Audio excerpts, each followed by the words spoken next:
Berarti kayak cinta bertepuk sebelah tangan gitu? Oh, enggak dong. Mereka tuh sama-sama cinta, tapi karena keadaan aja, jadi nggak bisa bersama. Cinta tidak direstui oleh orang tua itu Kak. Karena beda kasta.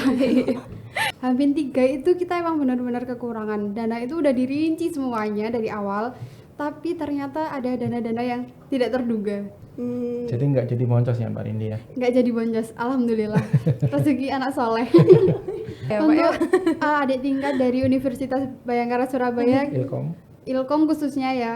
Jadi kita adalah contoh yang minimal seperti kita. Ya. Semoga nanti lebih meriah lagi. Iya, amin.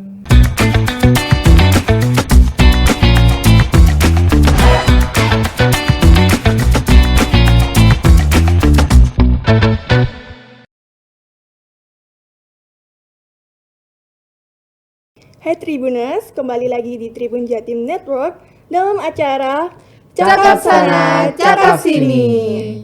Dengan saya, Wiske. Hari ini kita kedatangan tamu spesial dari Universitas Bayangkara Surabaya dari Prodi Ilmu Komunikasi. Ya, ini ada Pak Aryan selaku dosen pembimbing, lalu ada Kak Riana selaku Ketua Pelaksana Pemuda Menyala 2024, Kak Rindi selaku Panitia sebagai Divisi Bendahara. Gimana kabarnya semua? Baik. Alhamdulillah. Baik. Untuk Pak Aryan, boleh dong ceritain gimana asal-usul terbentuknya event Pemuda Menyala? Oke, jadi gini Mbak Biske, kami ini kan dari kampus Universitas Bayangkara Surabaya, FISIP, Ilmu Prodi Komunikasi, dan kebetulan saya memegang mata kuliah perencanaan event. Nah, saya berpikir perencanaan event, namanya aja perencanaan event, maka agak kurang pas kalau cuman kita ngomongin soal teori event. Makanya dari itu saya melemparkan kepada anak-anak mahasiswa kalau kira-kira mau bikin event apa nih? Mau bikin event yang biasa-biasa aja apa yang luar biasa? Ya itu akhirnya, itu awal mulanya gitu. Setahu saya, apa benar Pak Aryan ini baru pertama kali megang mata kuliah ini? Ya, kebetulan ini adalah mata kuliah pertama saya memegang di perencanaan event. Sebelumnya saya sudah pegang banyak mata kuliah lain, akan tetapi ini mata kuliah pertama ketika saya memegang perencanaan event, baru diberikan mandat di semester ini, sehingga ini memang mata kuliah perdana lah untuk perencanaan event ini yang saya ampu untuk semester ini, Mbak Miska. Lalu untuk Kak Riana sendiri nih sebagai Ketua Pelaksana Pemuda Menyala, apa ada kesulitan mengenai proses-proses awal sampai akhir gitu? Kesulitan sendiri tuh sebenarnya tergantung sudut pandang kita itu nanggapin masalah itu gimana gitu ya. Mungkin awal pembentukan itu saya juga kaget, kenapa kok tiba-tiba saya jadi ketua pelaksana. Mungkin karena idenya juga tiba-tiba tercetus saja gitu ya Pak ya. Waktu itu saya nyeletuk waktu di kelas, gimana kalau kita bikin pagelaran ludruk, dan kebetulan saya juga udah bergelut di ludruk lumayan lama, sekitar 2 tahun yang lalu, dari 2021. Oh, 3 tahun ya berarti. Iya, 3 tahun yang lalu. Jadi sekalian buat ngenalin ludruk di masyarakat luas. Jadi mungkin kalau awal-awal ini kesulitannya lebih ke waktu, karena teman-teman kan kita ini perlu diketahui kita dari kelas malam, di mana banyak teman-teman mahasiswa yang bekerja di siang harinya. Jadi mungkin buat rapat atau dibuat kumpul buat membahas event ini gimana, itu agak susah. Tapi alhamdulillahnya koordinasi antara anggota satu sama lain itu masih terjalan dengan lancar gitu. Kenapa kok dari tema mengambil Pemuda Menyala? Nah, itu maksudnya apa ya gitu? Ada filosofi atau apa gitu? Itu mungkin Mbak Rindi boleh bantu jawab nggak, Mbak Rindi?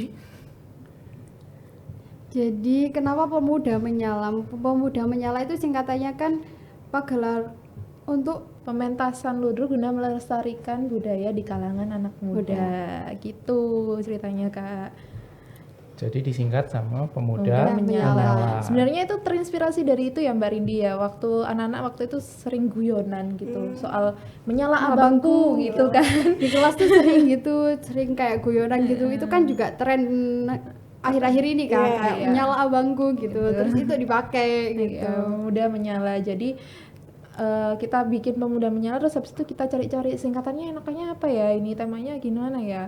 Terus sama Pak Aryan juga dikasih tahu kalau gitu temanya kalian yang krusial itu apa gitu. Kita bikin temanya kolaborasi budaya gitu. Kolaborasi budaya kenapa? Karena di pementasan ludruknya kita itu ambil dari cerita sampai Engtai yang mengangkat kisah kayak bisa dibilang Romeo Julietnya Cina ya itu ya Kak ya. Boleh dong ceritain sedikit gimana itu cerita sampai Engtai itu judulnya. Jadi aku aja ya yang cerita. Iya. Jadi sampai Engtai itu terinspirasi dari Romeo Julietnya Cina. Jadi zaman dulu tahun 80-an mungkin ya, itu kan perempuan tuh nggak boleh sekolah. Jadi yang sekolah itu cuma laki-laki aja. Nah si Engtai ini dia tuh perempuan, anaknya saudagar kaya gitu pada zaman itu. Dia tuh pengen sekolah karena dia cewek. Akhirnya dia menyamar menjadi cowok agar bisa berbaur sama teman-temannya gitu kan. Setelah itu ternyata dia ketemu sama sampai ini teman sekelasnya. Terus mereka jatuh cinta. Awalnya kan kayak kok aku jatuh cinta sama cowok ya gitu kan, aneh. Ternyata diketahui kalau si Engtai ini ternyata perempuan. Tapi kayak yang buat mirisnya cerita itu tuh, Engtai ini kan anaknya orang kaya, sedangkan sampai ini anak orang biasa. Si Engtai ini udah dijodohkan sama Panglima Majun. Panglima Majun itu kayak orang kaya, kayak sekasta lah mereka itu. Sedangkan sama si sampai ini enggak. Mereka tuh beda kasta. Jadi akhirnya mereka tuh punya janjian kayak 10 hari setelah mereka berpisah itu, si sampai harus datang ke rumahnya Engtai, meminta Engtai kepada orang tuanya. Tapi si sampai ini lupa. Akhirnya mereka sampai ini datang ke rumah Engtai sekitar 30 hari setelahnya. Jadi Engtai ini udah dinikahkan ke Panglima Majun. Jadi kan kayak miris gitu ya ceritanya, kayak cinta yang nggak kesampaian gitu. Terus akhirnya mereka berdua ini sampainya ini digebukin sama prajuritnya bapaknya Engtai. Jadi dia meninggal di perjalanan. Terus akhirnya dengan cinta yang sangat besar ini, Engtai datang ke Bongpainya sampai, terus akhirnya mereka bersama gitu. Jadi si Engtainya ini nyamperin ke kuburannya sampai, terus ada keajaiban gitu, kuburannya membelah gitu ya. Terus habis itu Engtainya masuk ke dalam kuburan, akhirnya sampai Engtainya juga ikut meninggal, terus Mereka jadi kupu-kupu bersama. gitu. Kalau mau lihat streamingnya boleh mampir di YouTube channelnya Iqbal Koresi mungkin. Nanti ada streamingnya itu. Iya. Berarti kayak cinta bertepuk sebelah tangan gitu. Oh enggak dong, mereka tuh sama-sama cinta tapi karena keadaan aja jadi nggak bisa bersama. Cinta tidak direstui oleh orang tua itu Kak. Karena beda kasta. Oh juga dengar-dengar kemarin itu waktu acara ada kerjasama sama orang sana buat UMKM, ya bener apa? Oh iya, jadi kita itu sebelumnya bikin event ini karena saya sebelumnya sudah kenal sama pihak ludruk di luar, yaitu di Ludruk Warna Budaya Pagesangan. Di situ ludruknya nggak beda dari yang lain. Jadi mereka ini ludruknya dinaungi di bawah kelurahan, lebih tepatnya di bawah LPMK. Nah dari situ mereka kalau setiap ada ngadain pagelaran ludruk itu selalu ada bazarnya Kak. Jadi bazarnya ini juga diambil dari UMKM yang ada di Pagesangan sendiri, jadi menguntungkan warganya juga gitu. Jadi sekalian kemarin kita juga kerjasama buat bikin bazar UMKM-nya juga, dan kita juga ngadain pagelaran ludruk juga bareng orang sana, dan pemainnya diambil dari SMK 12 yang juga kerjasama dengan Ludruk Warna Budaya gitu.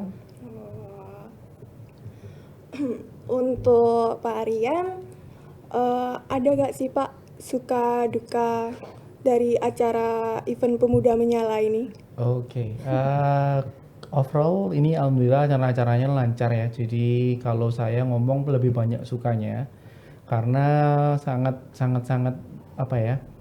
Jujur setiap per mata kuliah kita akhirnya nggak bahas soal teori. Di sini kita setiap pertemuan kita lebih membahas bagaimana teknis sebuah acara itu nanti dimulainya kayak gimana.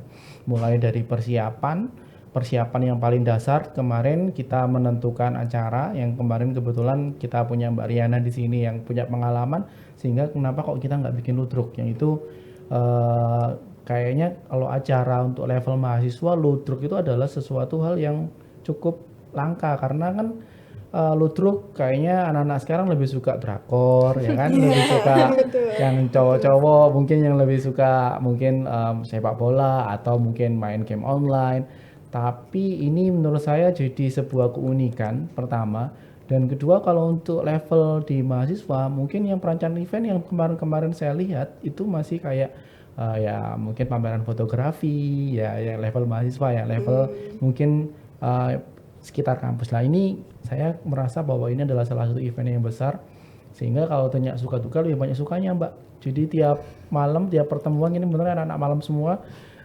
lebih banyak ketawa-ketawanya. Cuman paling dukanya satu, karena ini eventnya cukup besar sehingga butuh banyak lumayan dananya lumayan.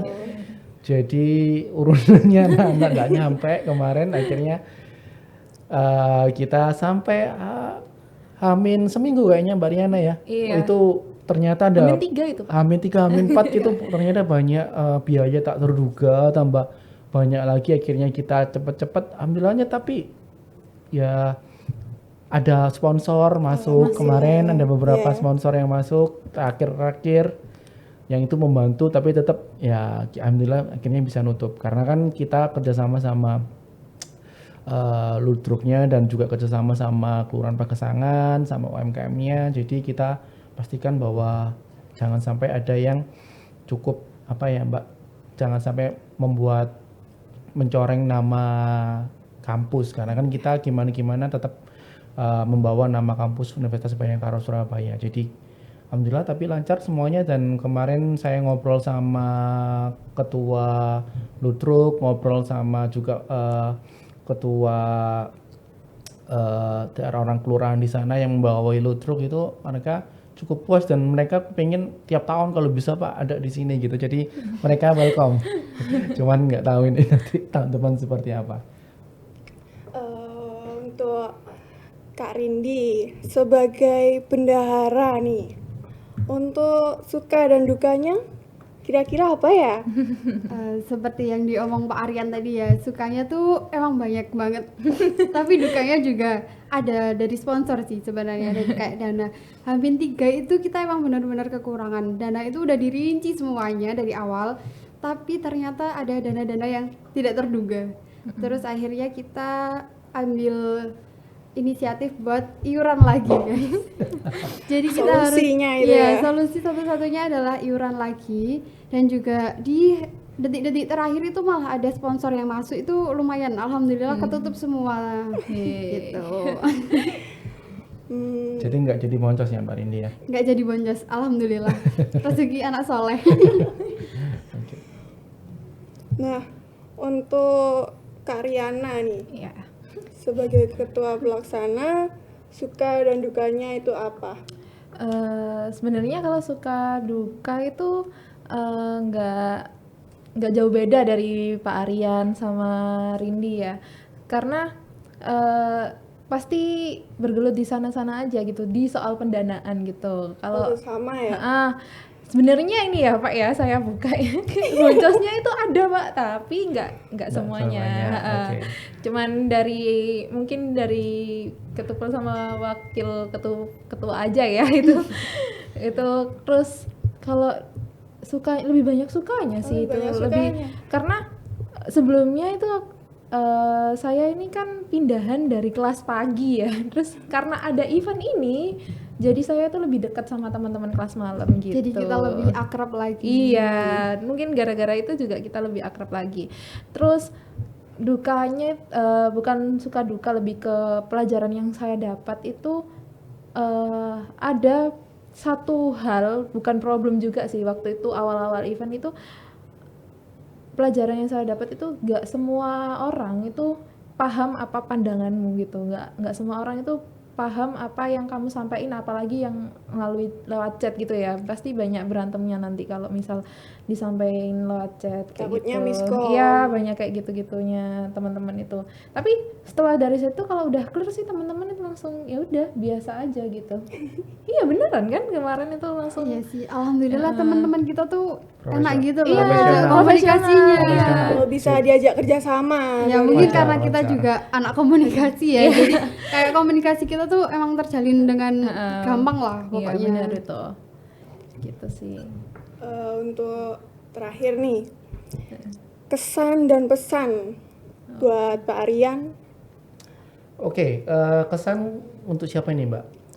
untuk acara ini. Oke, kalau untuk keseluruhan secara umum, saya berharap ya sebagai dosen yang di ilmu komunikasi, saya berharap acara-acara seperti ini akan diperbanyak lagi, mungkin nggak cuma di Pagesangan, kalau bisa kita mengadakan di acara yang lebih luas lagi publiknya, cuman ya memang mungkin butuh lebih banyak kolaborasi, yang pastinya. Iya. Tapi overall ini memang acara, harapan saya anak-anak muda terus mengenal budaya asli Surabaya sendiri, yaitu ludruk.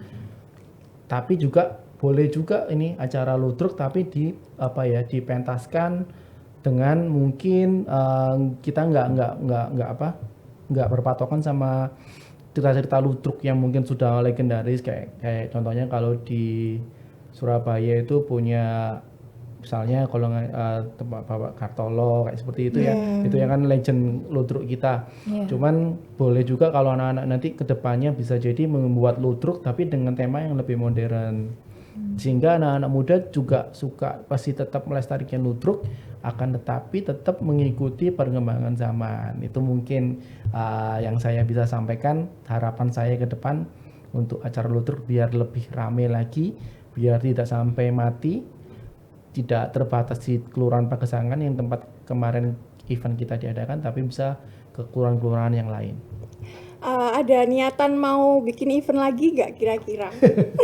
Ya, insya Allah kalau misalnya kalau saya diizinkan nanti semester genap lagi kan, ini kan nanti semester depan semester ganjil, kita ketemu lagi perencanaan event semester tahun depan semester genap, berarti ya mungkin, tapi ya itu ya nggak mesti karena kan setiap angkatan punya ciri khas diri sendiri, Betul. punya kekurangan dan kelebihan diri sendiri. Jadi tetap sebagai dosen saya cuma mengarahkan nanti teman-teman nanti seperti apa. Kalau harapan saya kalau bisa ya memang ya mungkin lebih besar lagi kalau bisa. Dan kalau bisa ya kita bisa mungkin mengajak lebih banyak pihak untuk berkolaborasi sehingga menciptakan acara yang nggak level kelurahan lagi, bisa jadi level Surabaya. Amin. Amin. Jadi kita untuk bare minimum guys. Iya, bare minimumnya itu sekita ya Pak ya. Untuk adik tingkat dari Universitas Bayangkara Surabaya, Ilkom khususnya ya. Jadi kita adalah contoh yang minimal seperti kita. Ya. Semoga nanti lebih meriah lagi. Iya, amin. Baik, terima kasih Kak Rindiani, Pak Aryan, Kak Riana. Semoga dari acara ini kita dapat berinovasi dengan acara-acara lain bagi pemuda-pemudi, biar lebih bisa kreatif lagi gitu. Oke Tribuners, itu tadi cakap-cakap kita dengan narasumber pada hari ini. Sampai ketemu lagi di episode acara Cakap Sana, Cakap Sini. See you. Bye-bye.